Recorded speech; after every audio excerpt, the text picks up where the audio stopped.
Esta es una clase destinada a los alumnos de segundo año de la carrera de farmacia. La materia se llama farmacotecnia, ¿sí? Entonces vamos a definir en primer lugar qué es lo que se conoce como farmacotecnia. El vocablo farmacotecnia deriva del griego fármacon, como vemos escrito acá en la pizarra, que se puede traducir como fármaco o medicamento.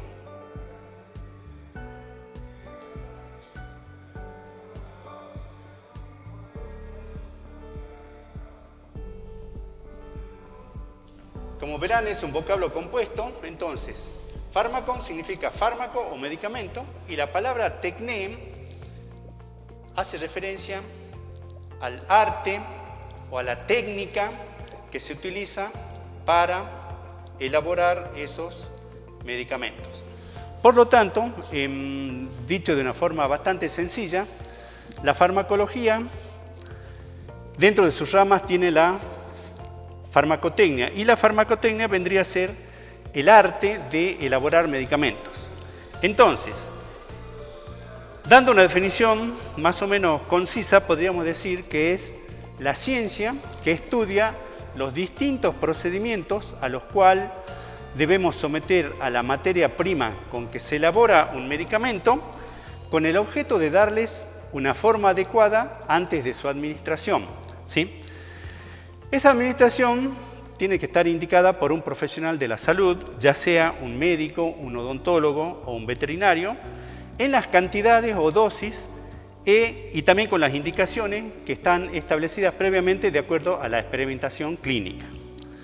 También se puede decir que la farmacotecnia es la ciencia que estudia las condiciones que deben reunir los medicamentos para su dispensación y las normas o reglas a las que se debe hallar sujeta su preparación de una manera racional y científica. También, hoy en día, a la farmacotecnia se la conoce como tecnología farmacéutica. Es un nuevo concepto porque además involucra todos los procedimientos, ya sean manuales, mecánicos o todos los medios que nos brinda la tecnología actual para elaborar un medicamento. Entonces, hoy en día, lo que antiguamente se conocía como farmacotecnia, hoy se conoce como tecnología farmacéutica. Bien, entonces, dentro de la definición de lo que es la farmacotecnia, ya hemos mencionado varias palabras como medicamento, como fármaco, que es sinónimo de droga también, así que vamos a definir cada uno de estos conceptos. Vamos a comenzar con el concepto de droga. En el ámbito de la farmacia y de la medicina, el concepto de droga no tiene la misma connotación o el significado que en el ámbito de las adicciones, pero está muy relacionado a ello porque depende de la forma y de la cantidad en que son administradas algunas sustancias. Podemos decir en términos generales que una droga es toda sustancia, simple o compuesta, puede ser natural o puede ser sintética, que se utiliza en la elaboración de medicamentos, de medios de diagnóstico, de productos dietéticos, productos higiénicos, productos cosméticos o cualquier otra forma que pueda modificar la salud de los seres vivientes, ¿sí? Ese vendría a ser entonces el concepto de droga. Esta definición de droga que acabamos de dar es una definición oficial porque así figura en los libros de medicina y en la Farmacopea Nacional Argentina. Entonces vamos a hacer una primera clasificación de lo que son las drogas según el origen que éstas tienen. Tenemos en primer lugar las drogas de origen natural. Dentro de las drogas de origen natural vamos a encontrar por lo menos 3 variedades. Esas variedades serían las siguientes. Las drogas naturales pueden provenir del reino mineral, pueden provenir del reino vegetal y también pueden provenir del reino animal, es decir, provienen de los 3 reinos de la naturaleza.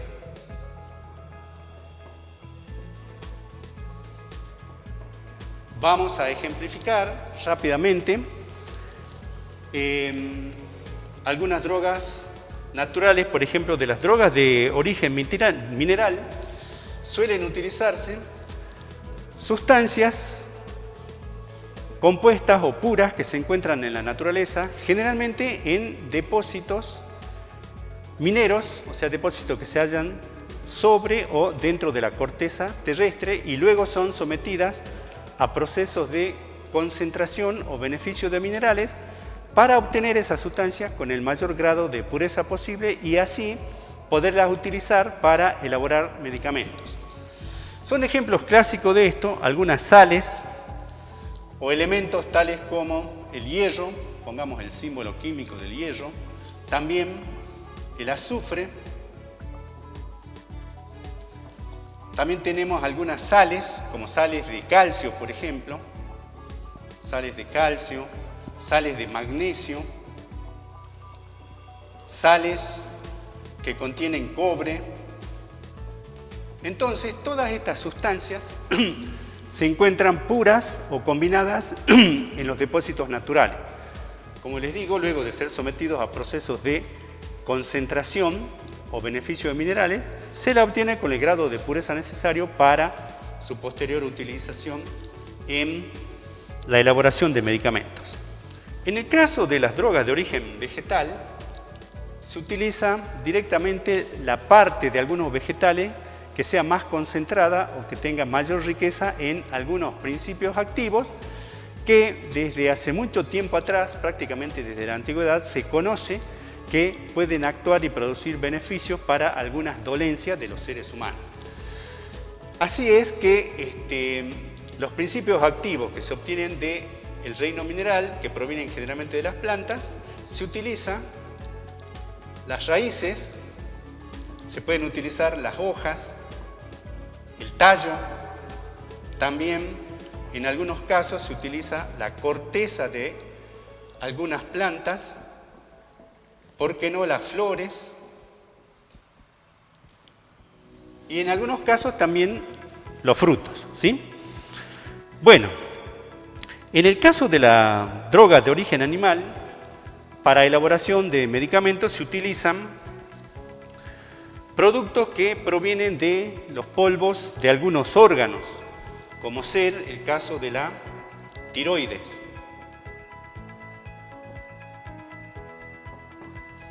También se pueden utilizar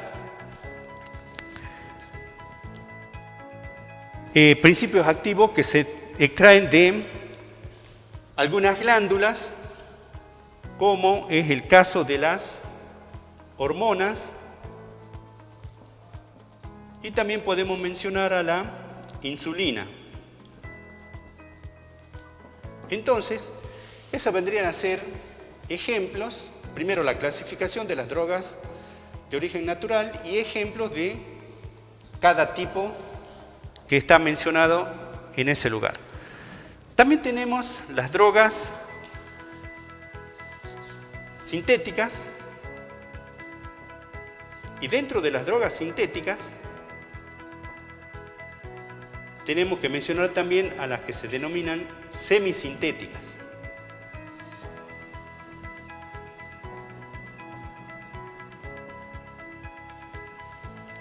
Las drogas sintéticas son las que se obtienen por reacciones químicas en los grandes laboratorios que se dedican a la búsqueda y elaboración de principios activos o sustancias que se ha comprobado que sirven para tratar una determinada patología. En el caso de las drogas sintéticas hay que mencionar que actualmente es la fuente más importante de obtención de drogas para aplicación en medicina y farmacia. Tal es así que el número de estas sustancias en comparación con las drogas de origen natural es de 10.000 o hasta 50.000 veces mayor en cantidad a las drogas que se obtienen de la naturaleza.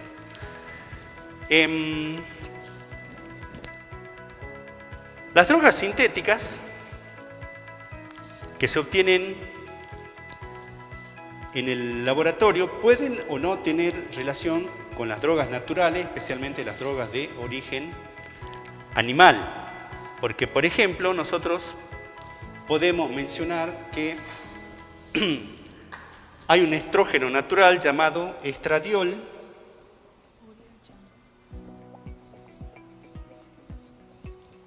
el estradiol, que es una hormona segregada por los ovarios. El etinilestradiol, que es una modificación química que se le hace a la estructura del estradiol, o sea que están emparentados químicamente. Esto viene a ser un estrógeno semisintético. ¿Por qué? Porque el estrógeno o la droga semisintética se obtiene a partir de las drogas naturales a las cuales se le hace una pequeña modificación en su estructura química para potenciar alguna de las propiedades que tiene frente a alguna determinada patología. También podemos mencionar una droga parecida que se llama dietil. Vamos a escribir bien el nombre. Dietilestivestrol.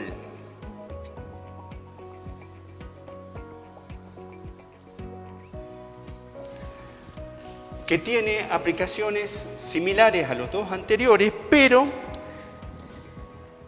es un compuesto que se obtiene únicamente en laboratorio, por lo cual se denomina o entraría dentro de la clasificación de lo que es una droga sintética. Entonces, una droga natural, una droga semisintética, obtenida por una modificación química de la anterior, y una droga sintética pura, que si bien se pueden aplicar a patologías similares, químicamente no están emparentadas. Bien, entonces, eso es lo que tenemos que conocer acerca de este término y la clasificación de lo que es una droga. Ahora bien, las drogas, así como nosotros las estamos considerando, se utilizan ¿para qué? Para elaborar, entre otras cosas, los medicamentos. Vamos a definir también lo que la Farmacopea Nacional Argentina establece en forma clara qué es lo que tenemos que considerar o llamar un medicamento. Entonces vamos a decir lo siguiente. Un medicamento es toda droga, puede ser una droga pura, o preparación efectuada con drogas que, por su forma farmacéutica y dosis, se puede destinar a la curación, al alivio o al diagnóstico de las enfermedades de los seres vivos. Esta es una definición oficial y tanto la definición de medicamento como la de droga están en la Farmacopea Nacional Argentina y es así como tenemos que enunciarlas. Ahora bien, ¿cuál sería la composición general de un medicamento? Vamos a ver, porque hemos mencionado varias palabritas que nos van a servir para guiarnos al momento de establecer la composición general de un medicamento. Entonces, un medicamento, en forma general, está compuesto por lo que se denomina un principio activo. Entonces, vamos a ir enumerando cada una de esas partes. Anotemos. Principio activo.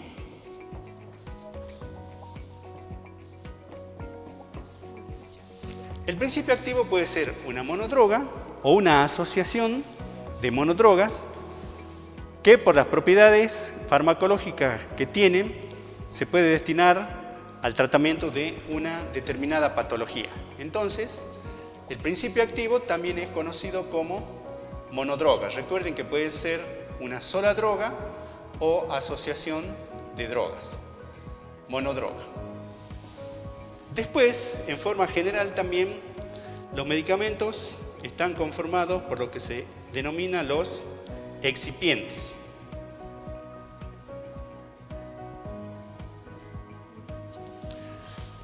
Antes de enumerar los excipientes, podemos mencionar que en algunos medicamentos el principio activo monodroga viene acompañado por lo que se denomina un coadyuvante.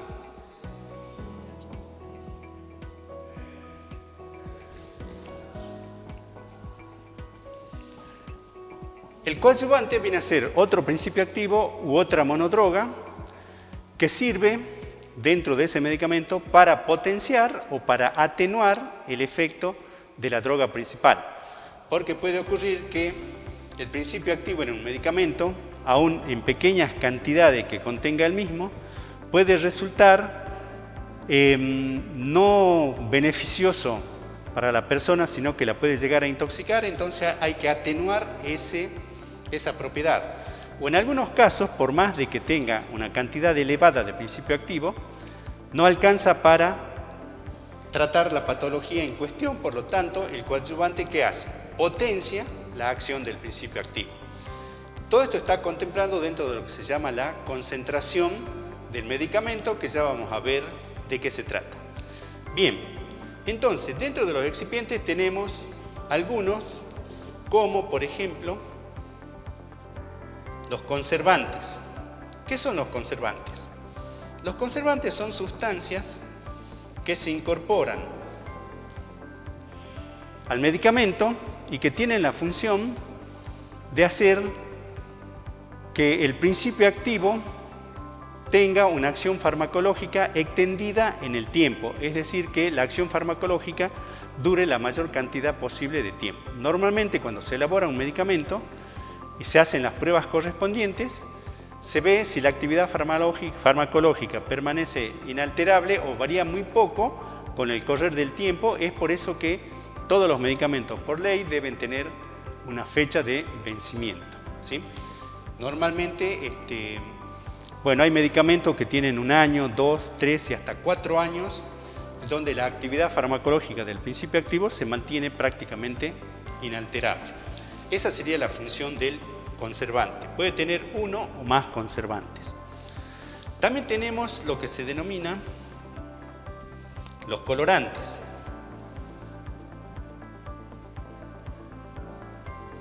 Los colorantes son sustancias artificiales que se incorporan al medicamento para darle una coloración característica y que nos permita identificar, en el caso de las formas sólidas, hablemos de un comprimido, un determinado color tendrá una concentración, otro determinado color una concentración más baja o más alta. Nos permite una identificación rápida de un medicamento en función de su coloración. Otro excipiente importante es el saborizante.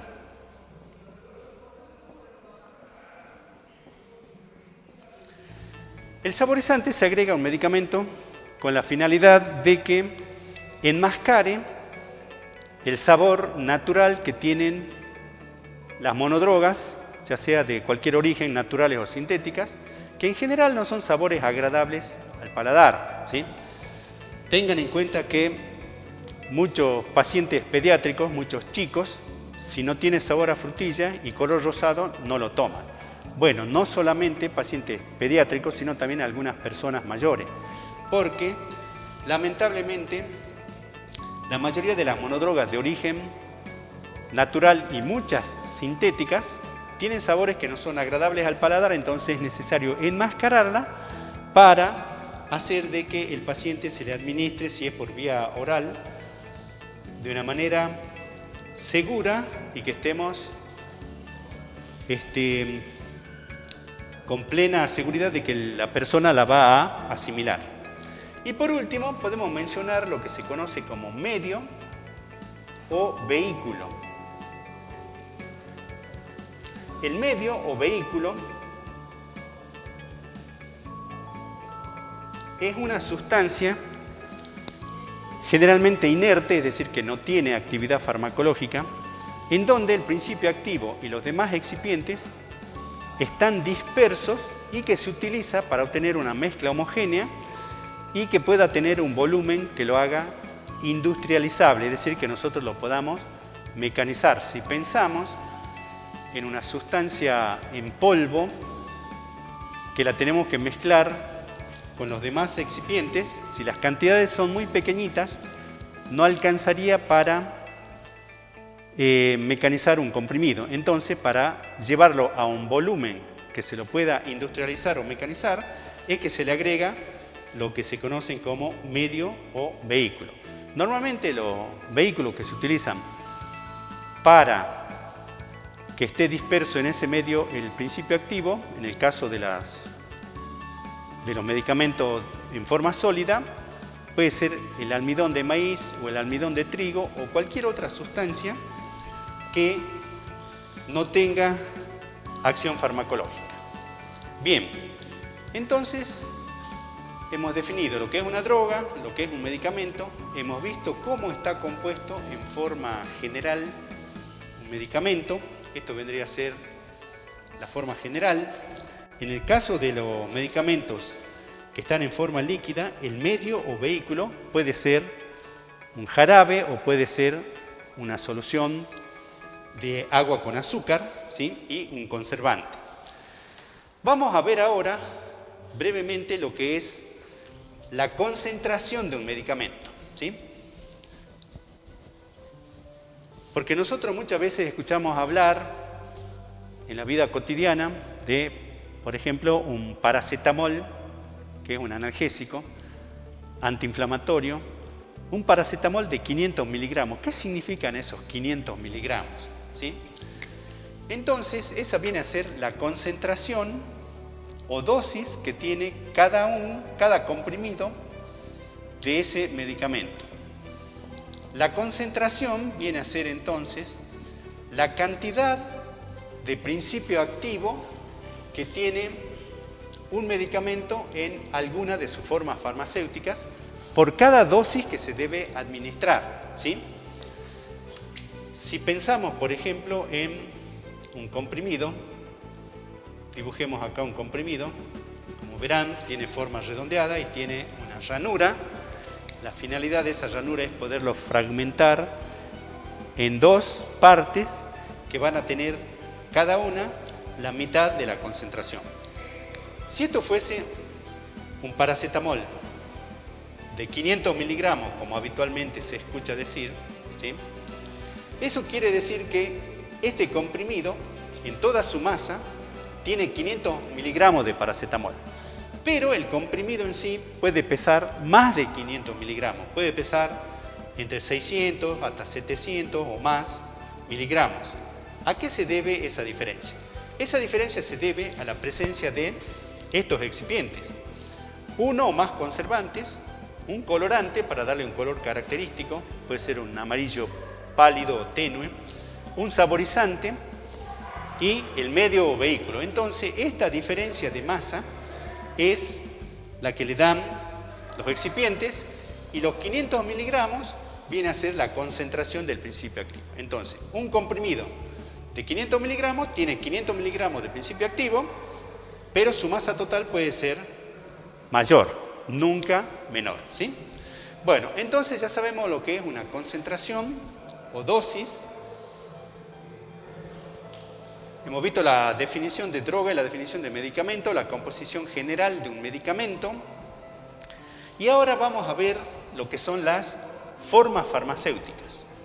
Las formas farmacéuticas vienen a ser la forma en que los medicamentos se elaboran y en la forma en que los medicamentos se presentan para ser administrados a un paciente en particular.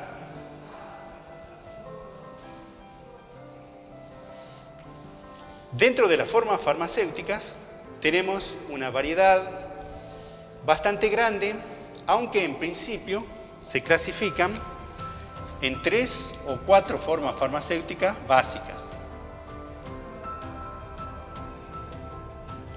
Formas farmacéuticas.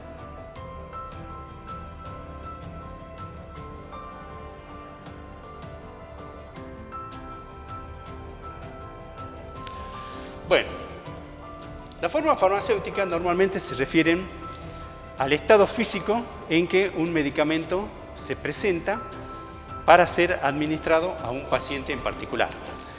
Por lo tanto, dentro de las formas farmacéuticas vamos a tener las formas sólidas,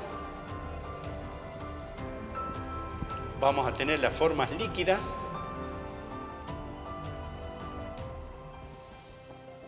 también existe una variedad que se llaman formas semisólidas,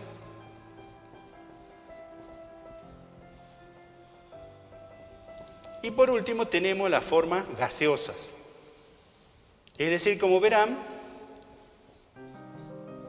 las formas farmacéuticas se refieren básicamente al estado físico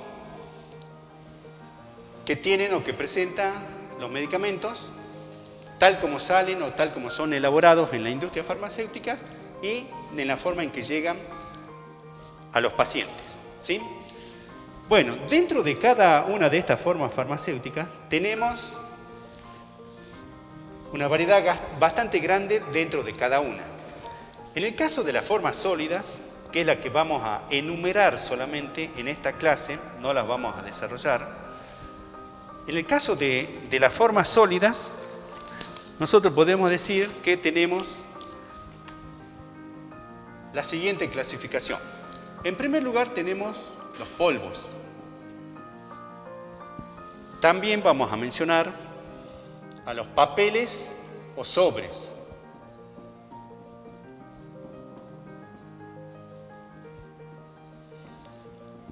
Muchas de estas formas farmacéuticas que vamos a enumerar son formas farmacéuticas conocidas porque muchas veces los vemos en la vida cotidiana. Tal es así que son muy pocas las personas que alguna vez no han padecido una enfermedad, no han ido al médico, y el médico, al hacer su evaluación y diagnóstico, prescribe un medicamento en una determinada forma farmacéutica. En el caso de la forma sólida tenemos polvo, papeles o sobres, también tenemos cápsulas. Ya vamos a ver después que dentro de las cápsulas también tenemos una variedad bastante grande. Tenemos los comprimidos.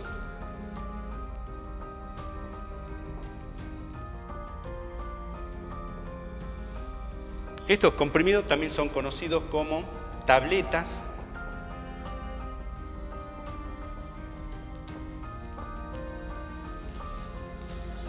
Tenemos una denominación bastante común, que son las pastillas. Tenemos los supositorios y también los óvulos.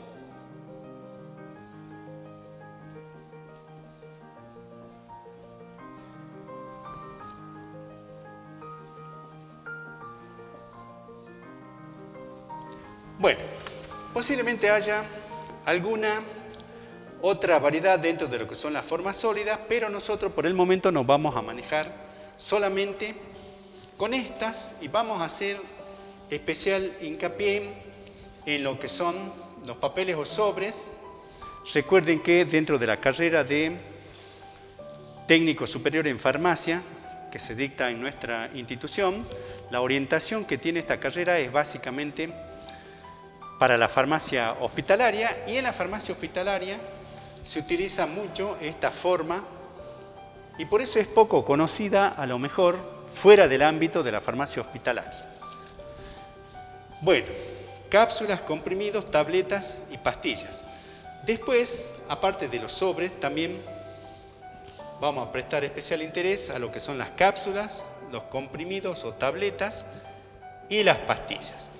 ¿Por qué los mencionamos? Porque especialmente estos dos últimos, los comprimidos y las pastillas, suelen confundirse uno con el otro, ¿sí? Si bien es cierto que un mismo medicamento puede venir en forma de comprimido y también en forma de pastilla, la confusión surge al momento de la forma de administración, ¿sí? Un caso común es cuando un paciente va al médico, le da una receta y después pasa por la farmacia del hospital donde se hizo atender, o bien va a una farmacia privada, ¿sí?, a comprar el medicamento. Entonces, el auxiliar de farmacia o el farmacéutico que recibe la receta, cuando lee el nombre del medicamento, tiene que ver cuál es la forma farmacéutica, porque hay muchos medicamentos que vienen en distintas formas farmacéuticas. Pueden venir en ampollas, en jarabe, en comprimidos, en cápsulas o en pastillas. Ahora bien, si bien es cierto que tanto las cápsulas como los comprimidos y las pastillas son de administración oral, es decir, que se le debe administrar por vía bucal al paciente que está en tratamiento, ¿cuál sería la diferencia? Tanto las cápsulas como los comprimidos y las tabletas son formas farmacéuticas que para un determinado tratamiento de alguna patología el paciente se las tiene que tragar, las tiene que ingerir generalmente con un poco de agua. Tiene que ser agua y no algún otro líquido porque un jugo, una gaseosa o incluso la leche pueden contener sustancias o aditivos que pueden interactuar con el principio activo del medicamento y causar efectos indeseables. Por lo tanto, el consejo es siempre administrar todo con agua corriente, agua que sale de la canilla, ¿sí? Entonces, cápsulas, comprimidos y tabletas, administrar por vía oral, el paciente se las tiene que tragar. En cambio, la pastilla, si bien puede tener el mismo color y hasta la misma forma que el comprimido, no es para que el paciente la trague, sino para que el paciente la tenga dentro de la boca, generalmente debajo de la lengua, que es una zona donde hay una concentración muy alta de vasos sanguíneos y capilares, que hacen que el principio activo del medicamento rápidamente pase al torrente sanguíneo.